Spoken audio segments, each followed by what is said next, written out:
Доброе утро, Стоп Гейм! В эфире Инфакт.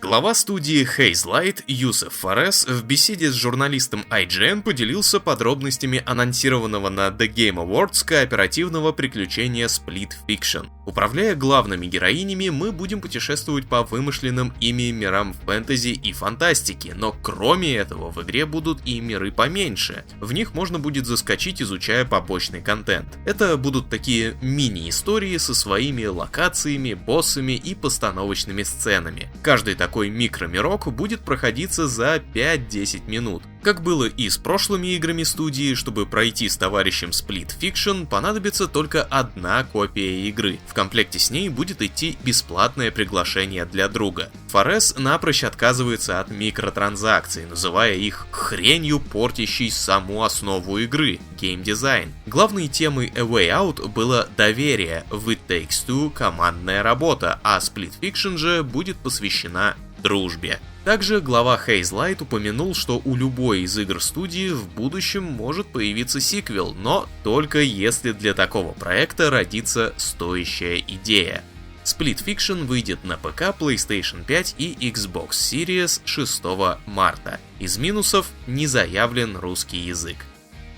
Руководитель Techland Тимон Смиктала выкатил разбор трейлера Dying Light The Beast, опубликованного на прошлой неделе. Начал он с пояснения места The Beast в серии зомби-боевиков. Игра является самостоятельным приключением, которое свяжет первую и вторую части серии. Местом действия определили мрачный регион под названием Кастер Вудс, где всем заправляет барон Марий Фишер, он же наш главный антагонист. 13 лет он держал нашего героя в заточении, испытывая на нем различные фармацевтические разработки. Кастер Вудс состоит из нескольких биомов, включая болото, лес и, собственно, лабораторию барона. Изначально управлять автомобилями в игре можно было только с камеры от третьего лица, но по просьбам сообщества Techland добавила вид из глаз. Для разработчиков очень важны приятные ощущения от геймплея, поэтому, когда мы будем отбрасывать врагов, они будут смачно впечатываться в стену. Dying Light The Beast ждем летом 2025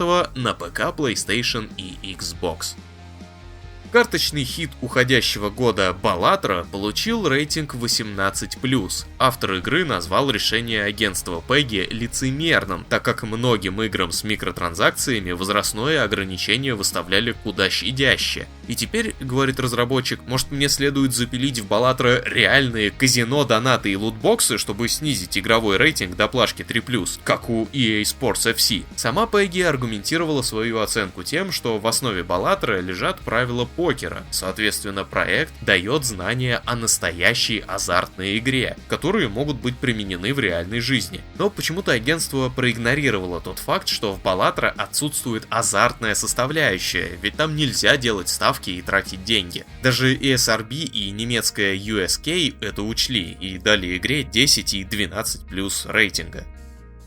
Компания Microids анонсировала очередную игру по мотивам произведений Агаты Кристи. На этот раз игровую адаптацию получит «Смерть на Ниле». Это не будет дословное копирование оригинала, но, если верить разработчикам, головоломки и сюжетные твисты должны удивить поклонников писательницы. В качестве примера расхождений называют перенос действия в 1970-е годы, время феминистического движения и борьбы за права меньшинств. Играть мы будем за Эркюля Пуаро и Джейн Ройс. Необходимо общаться с подозреваемыми, собирать досье и с помощью улик добираться до истины. Создатели учли критику убийства в Восточном экспрессе и обещают более сложные загадки и тесную связь между историями двух детективов. Агата Кристи Death on the Nile стартует в 2025 году на ПК, PlayStation 5, Xbox Series и Nintendo Switch.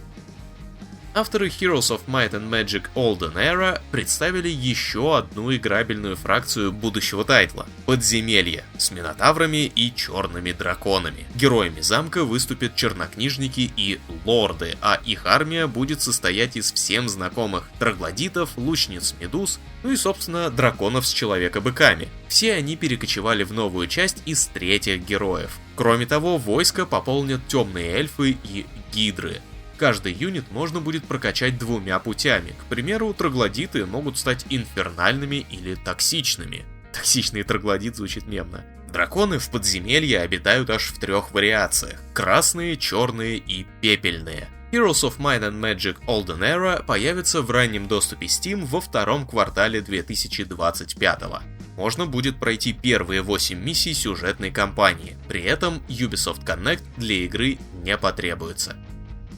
На церемонии ТГА Capcom неожиданно анонсировала новую игру в древней серии Анимуша, а вскоре из пресс-релиза проекта выяснилось, что компания намерена и дальше возрождать свои старые франшизы. Неужели мы доживем до возвращения Dino Crisis? Этим летом Capcom уже запускала голосование с целью выяснить, какую серию игроки ждут больше всего. И тогда большинство забрала как раз Dino Crisis. Покинувшие CD Projekt Red разработчики Ведьмака и Киберпанка пару лет назад сгруппировались в новый коллектив Dark Passenger и уже вовсю трудятся над собственным тайтлом. Стало известно, что это будет многопользовательский стелс-экшен от первого лица, действие которого разворачивается в оригинальной вселенной, в основу которой лег антураж феодальной Японии. Разработка ведется на базе Unreal Engine 5, а среди платформ ПК, PlayStation 5 и Xbox Series. Часть денег на разработку удалось получить от The Games Fund. Один из основателей фонда, Илья Еремеев, поделился, что нынче не хватает проектов, предлагающих смелые решения, от которых у игроков отпадали бы челюсти. Как раз это The Games Fund увидел в творении студии Dark Passenger. И это все новости на сегодня. Заходите на наш сайт и читайте обзор Fantasia Neo Dimension от Кирилла Волошина. И ни в коем случае не проходите мимо свежего ролика Семена Окорокова, посвященного снайперским винтовкам в играх. Хорошего дня!